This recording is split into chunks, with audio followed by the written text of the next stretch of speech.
Making money is math. Keeping money is a behavior. And building wealth? That's psychology. You can earn 6 figures and still be broke. You can earn an average income and quietly become wealthy. The difference isn't intelligence. It isn't luck. It isn't even an opportunity. It's how you think about money. Let's break down the psychology behind wealth and why mastering your mindset matters more than mastering spreadsheets. Section 1. Money is emotional, not logical.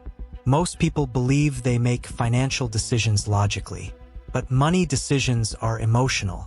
We buy things to feel successful. We spend to reduce stress. We avoid investing because we fear loss. Even experienced investors panic when markets fall. Why? Because fear and greed drive behavior more than logic. When markets rise, people feel confident. They take bigger risks. When markets fall, fear takes over. They sell at the worst possible time. The cycle repeats not because people lack information, but because emotions overpower discipline. Wealth isn't built by reacting. It's built by controlling reactions. Section 2. Your money story. Everyone has a money story. It's the beliefs about money you formed growing up. Maybe you heard, money doesn't grow on trees. Rich people are greedy. We can't afford that. Or maybe you grew up around abundance. Those early messages shape your habits as an adult. If you believe money is scarce, you may hear it. If you believe money is evil, you may subconsciously avoid accumulating it. If you believe wealth equals freedom, you may pursue it strategically. Your financial life often reflects your internal narrative. Changing your finances starts with changing your beliefs. Section 3. The power of delayed gratification. One of the strongest predictors of financial success is delayed gratification. Choosing long-term gain over short-term pleasure. Buying assets instead of liabilities. Investing instead of upgrading. Saving instead of splurging. This isn't about deprivation. It's about trade-offs. Every dollar spent today is a dollar that can't compound tomorrow. The wealthy often think in decades. The average spendian thinks in weekends. Small decisions repeated consistently shape massive outcomes. Section 4. Lifestyle inflation. As income rises, expenses often rise too.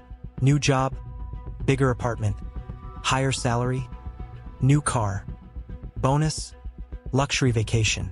This is lifestyle inflation, and it's one of the biggest traps in personal finance. If your expenses grow as fast as your income, your wealth stays stagnant. True wealth isn't about how much you make. It's about how much you keep and grow. The gap between income and expenses is where freedom lives. Section 5. Comparison is financial poison. Social media amplifies comparison. You see luxury cars, exotic vacations, designer brands, entrepreneurs claiming overnight success. What you don't see, the debt, the stress, the risks, the years of quiet discipline. Comparison leads to overspending. Trying to keep up financially is exhausting. Wealth is personal. Your timeline is unique. True financial confidence comes from progress, not appearances. Section 6. Risk and perception. People misunderstand risk. Many think investing is risky. Not investing can be riskier. Holding cash long-term loses purchasing power.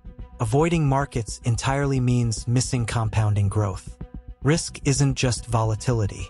Risk is failing to meet future goals. Sometimes the safest emotional choice is the most expensive financial one. Understanding this shift changes behavior dramatically. Section 7. The long-term mindset. The psychology of money rewards patience. Compounding requires time. Time requires discipline. Discipline requires emotional control. Short-term thinking leads to impulsive decisions. Long-term thinking builds resilience. If you zoom out far enough, most financial setbacks are temporary. But emotional reactions can create permanent damage. Patience isn't passive. It's strategic. Section 8. The role of habits. Wealth rarely comes from one big decision. It comes from repeated small habits. Automatic investing. Living below your means. Continuous learning. Avoiding high-interest debt. These actions seem boring, but boring is powerful.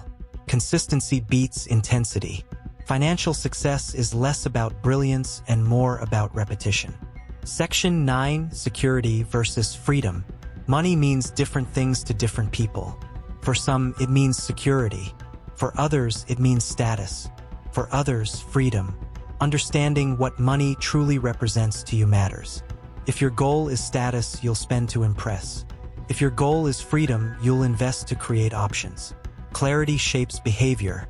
Behavior shapes outcomes. Section 10, Enough. One of the most powerful financial skills is knowing when enough is enough. Chasing endlessly can lead to burnout. Wealth without purpose feels empty. The psychology of money isn't about accumulating the most. It's about aligning money with your values. When your spending supports what truly matters to you, financial stress decreases. Because money becomes a tool, not an identity. The mindset shift. At its core, money is simple. Earn, save, invest, repeat. But emotionally, it's complex. Triggers fear, pride, insecurity, ambition. Mastering money isn't about predicting markets.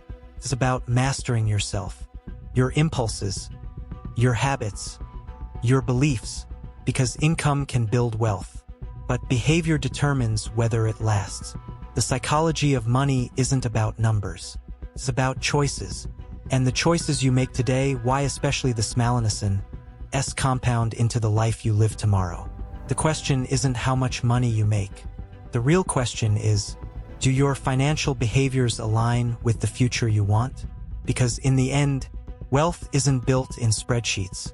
It's built in the mind. The hidden influence of environment. Your financial behavior is heavily influenced by your environment.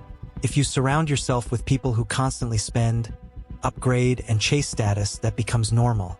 If your circle talks about investing, building assets, and long-term goals, that becomes normal too. Money habits are contagious. The conversations you listen to, the content you consume, the standards you accept, they quietly shape your decisions. This is why awareness matters. Because once you recognize external influence, you can choose differently. Confidence and competence. Many people avoid investing not because they lack money, but because they lack confidence. And confidence comes from competence. Learning how money works reduces fear. Understanding markets reduces panic. Clarity reduces emotional decisions. Financial anxiety often comes from uncertainty. Education transforms uncertainty into strategy. Final thought. At the end of the day, money amplifies who you already are. If you're disciplined, it rewards you. If you're impulsive, it exposes you. If you're patient, it compounds for you. The psychology of money is ultimately about control. Not controlling the economy, not controlling markets, but controlling yourself. Because when behavior improves, results follow. And when mindset shifts, wealth becomes sustainable, not accidental.